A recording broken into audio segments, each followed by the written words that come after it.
Okay, so we're going to enable developer mode on our Oculus. So this assumes that you've already, this stage assumes that you've already set up your Oculus Quest and you've already connected it to this particular phone. Make sure you're on the same Wi-Fi. Make sure your device is on. So you want to open up the Oculus app and you want to go to settings, and then from here, find your Oculus Quest 2.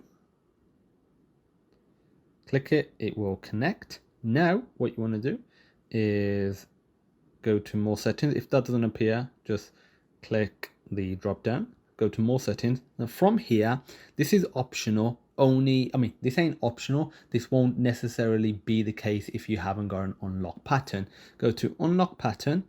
If you haven't got one, that is fine. If you do, just remove it while you are doing these steps. But again, I haven't got one, so I don't need to worry about it. Go to developer mode, click enable like so, and that is it.